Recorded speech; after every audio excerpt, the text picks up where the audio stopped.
किसान भाइयों नमस्कार। मैं हूं रामलाल धाकड़। आप देख रहे हैं स्मार्ट एग्रीकल्चर यूट्यूब चैनल। इस वीडियो में आपको सरसों की खेती की A to Z जानकारी मिलेगी।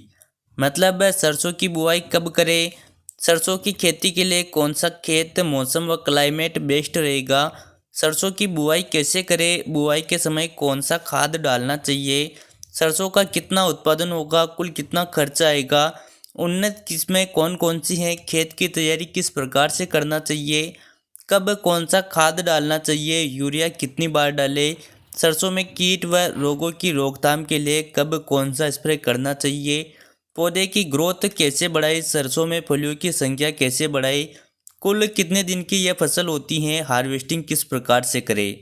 मतलब इस वीडियो में आपको सरसों की खेती की पूरी A to Z जानकारी मिलेगी।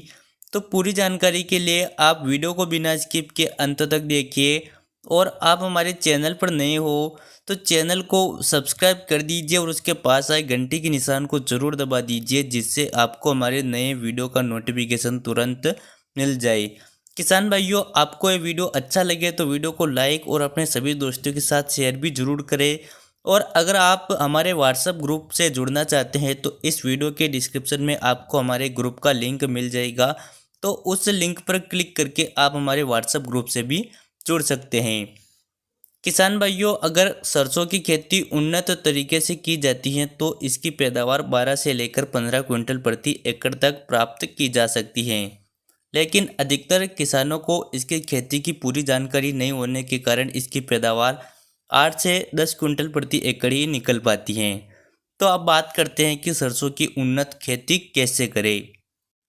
तो किसान भाइयों, अब सबसे पहले अगर सरसों की बुआई के समय और तापमान के बारे में बात करें तो सरसों की बुआई 20 सितंबर से 20 अक्टूबर के बीच में करना चाहिए। और सरसों की खेती के लिए तापमान 25 डिग्री सेल्सियस से 30 डिग्री सेल्सियस के आसपास होना चाहिए। अब अगर बात करें मिट्टी के बारे में तो सरसों की खेती के लिए काली दोमट मिट्टी सबसे अच्छी होती है। लेकिन लाल मिट्टी, पथरीली मिट्टी और ढलान वाले खेत में भी सरसों की खेती की जा सकती है। और मिट्टी का पीएच मान 5.5 से 6.8 के बीच में होना चाहिए। किसान भाइयों, अगर आपको ये जानकारी अच्छी लग रही है तो इस वीडियो को लाइक शेयर भी ज़रूर कीजिए। अगर खेत की तैयारी की बात करें तो आप खेत की 2 बार जुताई करें, एक बार खड़ी जुताई करें और एक बार आड़ी जुताई करें। उसके बाद आपको गोबर की खाद या केचुआ खाद डालना है अगर आपके पास उपलब्ध है तो। 1 एकड़ में 3 ट्राली गोबर की खाद या 8 से 10 क्विंटल केचुआ खाद बिखेर दीजिए। गोबर की खाद या वर्मी कंपोस्ट मतलब केचुआ खाद के प्रयोग से सरसों की पैदावार अधिक होगी। उसके बाद कूली पाटा से खेत को समतल कर लीजिए और फिर क्यारियाँ बनाने के जुगाड़ से छोटी छोटी क्यारियाँ बना लीजिए। ध्यान रखें क्यारियों की लंबाई 20 मीटर से ज़्यादा ना रखें। अगर बात करें उन्नत किस्मों की तो अलग अलग क्षेत्रों के लिए अलग अलग उन्नत किस्में होती हैं। इसलिए आप अपने क्षेत्र के मौसम के हिसाब से ही वैरायटी का चयन करें। अगर इसी प्रकार से देखें तो पायोनियर की 45S46 और एडवांटा की ADV 414 वैरायटी, ये दोनों वैरायटियाँ भी काफ़ी अच्छी वैरायटियाँ हैं। इसके अलावा आप कावेरी, बायर और श्रीराम कंपनी की वैरायटियों का भी बुआई कर सकते हैं। इन वैरायटियों का भी काफ़ी अच्छा उत्पादन मिलता है। इसके आगे बात करें तो लगभग 95% किसान सरसों का बीज उपचार नहीं करते हैं। लेकिन अगर आप हाइब्रिड सरसों का बीज लगा रहे हैं तो भी सरसों का बीज उपचार करना काफ़ी ज़्यादा ज़रूरी होता है। क्योंकि बीज उपचार करके सरसों की बुआई करने से सरसों में शुरुआती 25 दिनों तक फंगस का अटैक नहीं होता है, फंगस संबंधी समस्याएं नहीं आती हैं। बीज उपचार के लिए आप मेटालेक्जिल 35% WS टेक्निकल मतलब टच फंगिसाइड का प्रयोग कर सकते हैं। इसके 10 ग्राम का पैक 20 रुपये में मिल जाता है, जो 2 किलोग्राम बीज के लिए पर्याप्त होता है।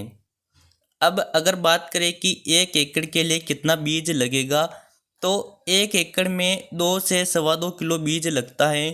लेकिन बीज दर वैरायटी के ऊपर भी डिपेंड करता है। किसान भाइयों, इतनी डिटेल से जानकारी के लिए एक लाइक व शेयर तो बनता है। अब अगर बात करें कि बुआई के समय कौन कौन से खाद डालना चाहिए तो बुआई के समय 1 एकड़ में 100 किलोग्राम सिंगल सुपर फास्फेट, उसी के साथ 50 किलोग्राम DAP, 40 किलोग्राम म्यूरेट और पोटास मतलब कि MOP खाद डालना चाहिए। इन खादों के प्रयोग से पौधे को शुरुआत से ही नाइट्रोजन, फास्फोरस, पोटास और सल्फर चारों पोषक तत्व तो मिल जाएंगे, जिससे पौधा बहुत अच्छी ग्रोथ करेगा। सरसों एक तिलहनी फसल है, इसलिए सरसों को सल्फर की आवश्यकता भी ज़्यादा मात्रा में होती है। इसलिए बुआई के समय सिंगल सुपर फास्फेट खाद का प्रयोग अवश्य करें। अगर बात करें कि सरसों की बुआई कैसे करें, तो सरसों की बुआई सीड्रिल से भी की जा सकती है और हाथों से छिटक कर भी, लेकिन हम तो सरसों की बुआई हाथों से छिटक कर ही करते हैं। आप भी सरसों की बुआई हाथों से छिटक कर ही करें। सरसों के लिए पौधे से पौधे की दूरी 10 से 15 सेंटीमीटर के बीच में होना चाहिए। तो यह हो गई सरसों की बुआई।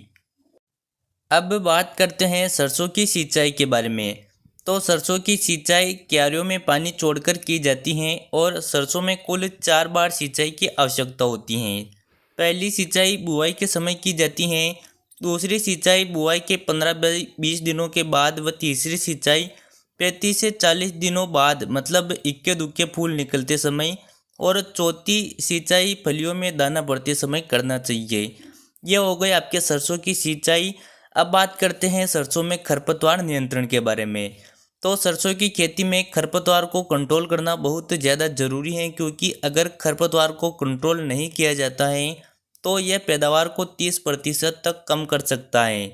खरपतवार को कंट्रोल करने के लिए निराई गुड़ाई ही सबसे बेस्ट तरीका है। या अगर आप खरपतवार नाशक का प्रयोग करना चाहते हैं तो सरसों की बुआई के 24 घंटे के अंदर आप पेंडामेथिलिन 30% इसी दवा का 800 ml प्रति एकड़ की दर से छिड़काव कर सकते हैं, जिससे सरसों में कोई भी खरपतवार नहीं उगेगा।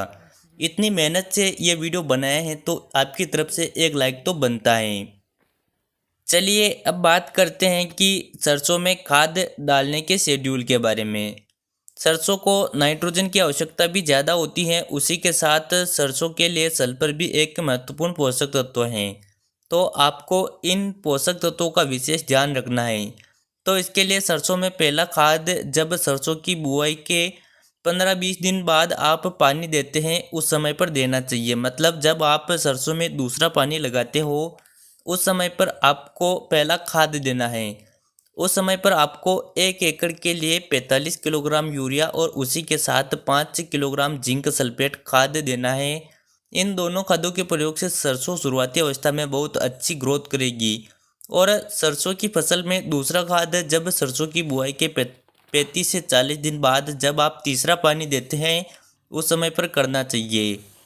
उस समय पर 1 एकड़ में आपको 35 किलोग्राम यूरिया देना है। उस समय पर मेरे हिसाब से तो यूरिया के अलावा कुछ और देने की आवश्यकता नहीं होती है, लेकिन अगर आपके सरसों की ग्रोथ कम है तो आप बायोवीटा या सागरिका दानेदार का प्रयोग कर सकते हैं। चलिए अब बात करते हैं सरसों में कब कौन सा स्प्रे करना चाहिए। मतलब कि सरसों में कौन कौन से कीट व रोगों का अटैक होता है, हमें इन कीट व रोगों की रोकथाम कैसे करना चाहिए। तो सरसों में कीटों के प्रकोप की बात करें तो सरसों में मुख्य रूप से माहू का अटैक होता है और उसी के साथ कहीं कहीं पर छोटी छोटी इल्लियाँ भी पत्तों को खाने का काम करती हैं। और अगर रोगों की बात करें तो सरसों में मुख्य रूप से पत्ती धब्बा रोग व रस्ट का अटैक होता है। पत्ती धब्बा रोग में पत्तियों पर सफ़ेद रंग के छोटे छोटे धब्बे पड़ जाते हैं, जिससे धीरे धीरे पूरा पौधा सूख जाता है। और रस्ट एक बहुत ही खतरनाक रोग होता है। इस रोग में तने पर फंगस लगती है, जिससे तना सूखने लगता है और कुछ समय पश्चात पूरा पौधा सूख जाता है। तो अब बात करते हैं कि सरसों में इन रोगों की रोकथाम के लिए कब कौन सा स्प्रे करना चाहिए। तो सरसों में पहला स्प्रे फूल निकलने के ठीक पहले करना है। मतलब जब आपकी सरसों में इक्के दुक्के फूल निकल आए तब आप सरसों में पहला स्प्रे करें। उस समय पर आप 1 एकड़ के लिए 150 लीटर पानी में 350 ग्राम एक्सेल स्वाधीन फंगिसाइड और 250 ml प्रोपेनोसाइपर का स्प्रे करें। उसके बाद जब सरसों में फूल से फलियां बनती हैं उस समय पर माहू का प्रकोप देखने को मिलता है, लेकिन उस समय पर सरसों बहुत बड़ी हो जाती है, जिसके कारण सरसों के अंदर जाकर स्प्रे नहीं किया जा सकता है। तो आपको दूसरा स्प्रे थोड़ा सा प्रिवेंटिव रखना पड़ेगा। माऊ सबसे पहले खेत के बाहर वाली जो क्यारियाँ होती हैं उनसे खेत में प्रवेश करता है। तो आपको सरसों में दूसरा स्प्रे जब सरसों में फलियाँ बनने लग जाए तब करना चाहिए। उस समय पर आप खेत के चारों तरफ मतलब बाहर वाली क्यारियाँ होती हैं उनमें बाहर से ही स्प्रे कर दीजिए। लेकिन अगर आप सरसों के अंदर जा सकते हैं तो पूरी सरसों में भी स्प्रे कर दीजिए। उस समय पर आपको लेना है 1 एकड़ के लिए 150 ml बायर सोलोमन और 15 लीटर पानी वाले स्प्रे पंप में 15 ml सोलोमन डालना है। लीजिए किसान भाइयों, यह हो गया सरसों में स्प्रे का शेड्यूल। चलिए अब बात करते हैं कि सरसों में फलियों की संख्या को कैसे बढ़ाई। तो सरसों में जितना ज़्यादा फुटाव होगा उतनी ही ज़्यादा फलियाँ आएगी। तो फुटाव के लिए आपको कुछ नहीं करना है, बस समय समय पर सिंचाई और आवश्यकता अनुसार खाद देने हैं। अब बात करते हैं सरसों के उत्पादन एवं कुल खर्च की। तो अगर आप सरसों की वीडियो में बताए गए तरीके से खेती करते हैं तो आप 1 एकड़ में 12 क्विंटल से लेकर 15 क्विंटल तक सरसों का उत्पादन प्राप्त कर सकते हैं। और अगर खर्च की बात करें तो 1 एकड़ में खेत की जुताई से लेकर खाद बीज दवाई और फसल की हार्वेस्टिंग तक के कुल खर्च की बात करें तो 1 एकड़ में 8,000 से लेकर 10,000 तक का खर्च हो जाता है। अब बात करते हैं सरसों की कटाई एवं हार्वेस्टिंग के बारे में। तो सरसों की फसल का जीवन चक्र 135 दिनों के आसपास का होता है। तो जब सरसों की 75% फलियाँ भूरी पड़ जाती हैं मतलब फलियाँ सुनहरे रंग की हो जाती हैं तब उसकी कटाई कर लेना चाहिए। और कटाई के 5-10 दिन बाद उसको धूप में सुखाए और फिर उसको कटर मशीन से निकाल ले। किसान भाइयों, निकालने के बाद सरसों के भूसे को आप जलाए नहीं, क्योंकि सरसों का भूसा भी 1 एकड़ का भूसा 2500 रुपये के आसपास बिक जाएगा। इसके अलावा आपको सरसों की खेती में कुछ सावधानियां रखना भी ज़रूरी होती हैं। पहली सावधानी यह रखना है कि जब 50 से 60% फूल निकल रहे हो तब आप किसी भी दवा का छिड़काव ना करें, क्योंकि उस समय पर फूलों पर मधुमक्खियाँ बैठी होती हैं, इसलिए स्प्रे से मधुमक्खियाँ मर सकती हैं। दूसरी सावधानी ये रखना है कि जब सरसों में दाना भर जाए तब आप उसकी सिंचाई ना करें, नहीं तो सरसों का पौधा बीज से टूट जाएगा। तीसरी सावधानी यह रखना है कि सरसों की कटाई के बाद उसको ज़्यादा दिन धूप में ना रखें, नहीं तो सरसों की फलियाँ चटकने लग जाएगी और सरसों ज़मीन पर गिर जाएगी। तो किसान भाइयों, यह रही सरसों की खेती की पूरी जानकारी। अगर आप इस प्रकार से सरसों की खेती करते हैं तो आप सरसों का बहुत अच्छा उत्पादन प्राप्त कर सकते हैं। तो आपको ये वीडियो कैसा लगा कमेंट करके ज़रूर बताइए। वीडियो पसंद आया हो तो वीडियो को लाइक व शेयर ज़रूर कीजिए। चलिए मिलते हैं अगले वीडियो में। जय जवान जय किसान।